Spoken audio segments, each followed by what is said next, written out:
The beautiful work of marriage, climbing life's second mountain.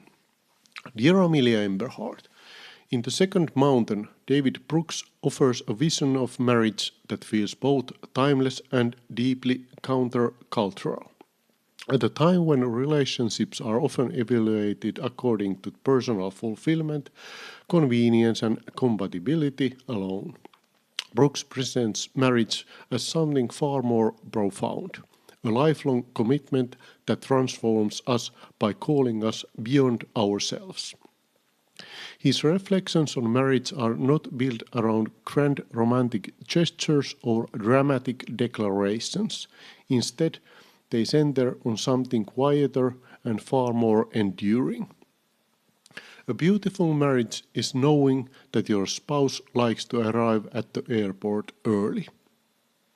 It is the accumulation of thousands of small acts of attention, consideration, and care.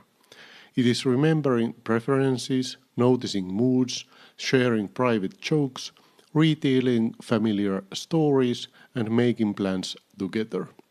It is the daily decision to place another person's well-being alongside your own. Most importantly, it is the difficult and often unseen work of surrendering the ego. Brooks describes marriage as one of life's greatest commitments because it requires us to give up part of ourselves for the sake of something larger. Modern culture often treats marriage as a capstone achievement, something pursued after we have established our careers, identities, and ambitions. Historically, however, marriage was viewed as a keystone institution, helping shape people into disciplined, responsible, and loving adults. This distinction matters. Marriage is not simply the reward for becoming a complete person. It is one of the primary ways people become one. Rather than falling into love, Brooks suggests that we march into it. Marriage is a deliberate act of commitment. It is the choice to burn the boats behind us and invest fully in a shared future.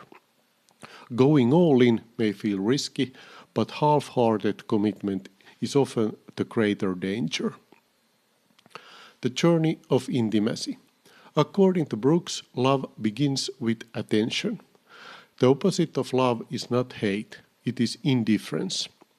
Love starts when another person captures our focus. Curiosity follows. We want to know who they are beneath the surface. Conversations deepen.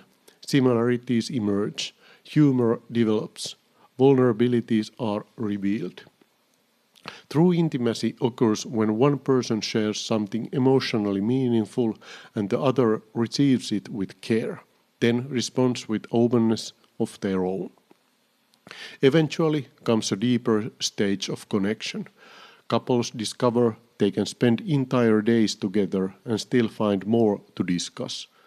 Brooks argues that when choosing a spouse, one of the most important questions is whether you will enjoy talking with that person for the rest of your life. The relationship then moves into what he describes a combustion, shared experiences, growing affection, mutual protection, and the comfort of being completely understood. Couples develop the habit of processing life together, discussing every dinner, gathering, movie, and experience through a shared lens. In this stage, idealization often plays an important role. Healthy love sees the best in another person and helps call that best version forward. Yet no relationship remains untouched by conflict. Eventually, every couple encounters disappointment, misunderstanding, or crisis. Forgiveness becomes necessary. This is where immature love begins to mature. The love that emerges after forgiveness is different from the love that came before. It is less focused on what we receive and more concerned with empathy, compassion, understanding, and care. It is strengthened by hardship rather than weakened by it.